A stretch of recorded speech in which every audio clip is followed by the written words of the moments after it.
What up? It's your boy Darth back at it again, and we are just going to have a discussion video today because not too long ago I finished watching episode 7 of JoJo's Bizarre Adventure, part 3. Yeah, and I finished the recording. I finished the reaction portion, and we're about to get into a discussion, and my lights go out and the video got early terminated, so now the video is corrupt. And just my luck, that was like the craziest episode that we had so far. So I mean, yeah, you could imagine how bad I want to gag on an M16 right now, but we're going to keep on going. We're going to go ahead and have the discussion portion. I may or may not be able to save the reaction portion later on. I'll try my best, but I don't know. So let's just go ahead and get into the discussion portion. As I said before, this was the craziest episode that we have had so far. The entire time, my whole vibe, the theme of my reaction to the episode was what the fuck. Everything about that episode was just off the fucking wall. We had a monkey stand user whose stand was a ship, and that's just as JoJo as it gets, as far as I'm you know, as far as I know. That's about as JoJo as it has gotten, like, since we started watching JoJo. That shit was so off the wall because, one, it showed me that it's not just like humans that can have stands. So that's an important part of that episode. That you know, that's an important part of that episode, right? It shows you that not only it's not just humans that can have stands, and secondly, it shows you how fucking crazy stands can be, because his stand was a whole freighter, like it was a whole ship, like, and it was just named Strength. Like, what? That shit just threw me for a loop. So it like, in the last discussion we talked a lot about how the introduction of an aquatic stand was like really crazy, and it was like, oh my god, like we there's so many other stands that we could find out about and learn more about. But the introduction of a boat stand with a monkey owner, an orangutan owner, anything's possible. I think this is the episode where like JoJo's Bizarre Adventure truly tells you anything and everything is possible. And I agree now. I agree. I was like, the show was bizarre enough, right? Off rip, you know, the show was bizarre enough. But once we got to this episode, is when I feel like it's about to get bizarre, like really fucking bizarre, right? Like, this is the point of no return, is what this felt like. This episode felt like the point of no return, where like almost the mangaka was like doing some meta shit, where he was like, hey, after this checkpoint it gets wild, so if this is not what you want, I suggest that you turn back now. And that episode was so wild that I can't turn back now. I can't do that. I gotta keep on going after that. I have to. There's no fucking way I can't. There's no fucking way I can't. So just the introduction of that kind of stand absolutely blew my fucking mind. Just, dear Lord. That shit was crazy. It was also shown true that just having that little girl like around the team is it's not a good idea. It's not a good idea because she got taken hostage like way too many times, and she almost died like way too many times, like for a girl her age. And I'm just no, go to your dad, chill the fuck out, right? Like, you don't need to be a part of this. Plus she's just like gonna slow us down, and once again, we are on a time limit. I think it said that we had about 48 days left. Yeah, that seems like a lot of time, but it's really not. It's when you take into account how much time you have to allocate to resting and things like that, eating and all that other stuff. Like, you don't have a lot of time. You don't have a lot of time. You add that with having to travel around the world to Cairo. Yeah, you don't have a lot of time. You really don't. So the little girl, while so far she's a pretty cool character, you gotta go. You gotta go. Unless you got a stand or you got some type of, you got something, get the fuck out. Because like, we don't need you. We don't need to worry about like you getting murderized while we're trying to, get ahead on our mission. Now, granted, we ended the episode in Singapore, I believe, which is where the little girl's father is. So that's perfect. That means that we can find the father, hopefully with, I don't even know why I said hopefully with, I was about to say hopefully with no delay. That's a stupid, no, it's, for all we know, her father's probably gonna be a fucking Stan himself and try to kill us because Jojo ate his sandwich or something. Like, it's gonna be some shit. It's always some shit. Like, so far from the beginning of this this journey, is the theme has been, if it ain't one thing, it's another. And it has rang true for every episode since we began the journey.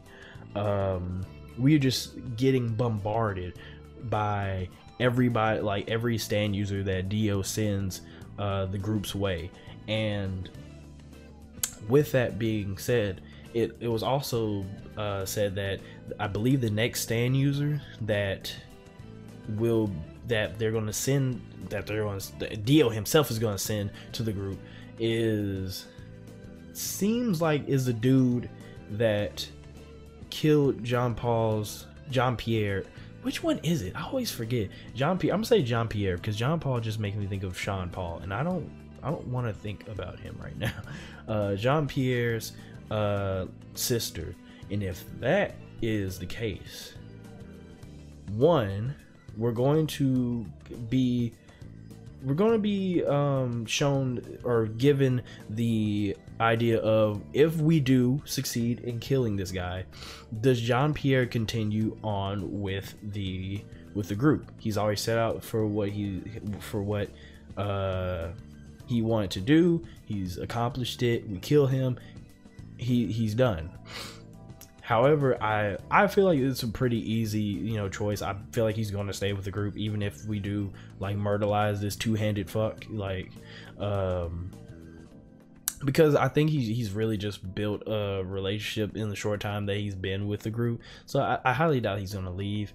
But I do believe that we are going to get that we're just going to get that proposition because of just metagaming it in my head a little bit. That's just what makes the most sense. So there's that. It seems I would say that his stand, the two right-handed guy, is going to be more defensive, because that's kind of what it seemed like, because they made a big deal of the whole, like, the rain wasn't touching him. Like, now that might just be them trying to say that he had a stand instead of saying, oh, that is what his stand is doing. It might just be them saying, yeah, hinting that he had a stand, a little bit on the nose with it, but that might just be what it is. Or that might just be like a key component of his stands, like actual, fighting style or ability or whatever it may be. So if this dude has had to stand for what I believe Jean-Pierre's whole story happened 3 years ago, this man is pretty formidable. Now granted, we have like Abdul and like Joseph who's had to stand for quite a while now, and Jotaro who's like just really good with his stand now. I'm not sure if they told us how long Jean-Pierre has had his stand. He may have got it the same day that I don't know, I wasn't paying attention, or they never really told us, or it was just implied and I'm just retarded. But the point is that this guy has had to stand for quite a while, and it would seem as though he will be pretty proficient with his stand. So he's going to of course he's going to pose a problem, but he's going to pose a little bit more of a problem. Now this nigga still gotta die, because I mean, from what he did, I mean, he raped his sister and killed her. Oh nah, high top fade or not, you gotta box that nigga, right? You gotta run ones with this man. You have to run ones with this man. So I'm guessing that we're gonna make quick work of that man. Now he's gonna pose a threat, no doubt, but we are going to have to make quick work of him. And one of the most interesting things that came from this episode was Dio's admittance of the Joestar family being what he fears the most. Now granted, he takes that fear and he turns it into something more positive for himself. But the fact that the Joestar family is what he fears the most, and I forgot the little witch's name or whatever, saying that why do you care? Like they're weak. You have the stand that you have is leagues and leagues more powerful than what they have. So why do you care? And Dio makes a good point that scares me, because it nullifies everything that we talked about in the last episode, or not the last episode, but one of the later or earlier episodes, where I was talking about how you slip up when you don't let fear control your actions, like, at all. And him saying that I fear them because, like, basically saying that he fears them because at some point there's going to be a Joestar. If it's not this one, if it's not the current Joestar, there will be a Joestar strong enough to wax Dio and ruin his day, basically. So it scares me because it nullifies what we talked about. The only weak point that I saw for Dio at that point, like, so far, is that was the only weak point that I could see for Dio, is that he was too cocky of himself. But it seems that Dio is, like, actually thinking about this. Which he of course he is, because Dio is smart too. Dio isn't a moron. Like, I should have known that, because I've always known that since part 1. Dio isn't a moron. Dio is he's very of himself. He's very he's very high and mighty. He's very holier than thou, but he's not a moron. That's the one thing Dio is not. So of course he would think that. Scares me because that means that Dio is not to be fucked with. And now I don't know how we get past him. Even if we do fight Dio, if Dio's stand is as powerful as this witch has built him up to be, or built it up to be, and I believe it because, like, it's Dio, I'm not sure how we're gonna fight him. Like, just like pure fists, maybe so, but like, it's just not looking good, and it hasn't for like the past couple episodes. But now it's just with every like episode, it just looks worse and worse and worse. Like, I don't know what to tell you. So now every weakness that I could have thought of with Dio out the window at this point. It's a blank slate. It's 0-0. I don't know what to do. I would hope that Joseph or Jotaro would know what to do when the time comes. And I think he would, because at the end of the day, he is a Joestar and they are some crafty motherfuckers. So I'm fingers crossed. I'm hoping that things go well, but for right now, we have to focus up more on getting some rest and first of all, getting rid of the kid. Like, we have to find the kid's father. That's what we need right now. That's our main goal right now. Like, find the kid's father, rest up, and figure out a new route to Cairo, because right now the one that we were on is chalked. So that's where we're at right now.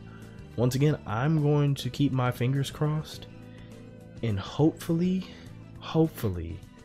we can get to Cairo, wax that nigga Dio, and help out Big Holly, because that's what it's all for at the end of the day. The end of the day is for Holly, and that's all I care about. That's all I care about. So if you haven't already, subscribe, like, comment, all the other stuff. If you have any requests, whether it be more JoJo's Bizarre Adventure or something totally different, the best place in the end is always my social media. My Instagram is Dvrth. My Twitter is @NotDarth. You can DM me, you can add me, whichever one you want to do. I'll respond to it and make a video on it as soon as possible. If you want these episodes early, other than the one that got fucking destroyed, if you want these episodes early, you can subscribe to my Patreon. And if you want to talk more JoJo or something totally different, another anime or whatever, you can join the Discord. The links in the description for that, and the Patreon, and everything else that I just talked about. And you can join, follow, whatever you want to do. So with all that being said, we'll get my off button ready. All that being said, you all stay amazing, stay safe, and take care of yourselves.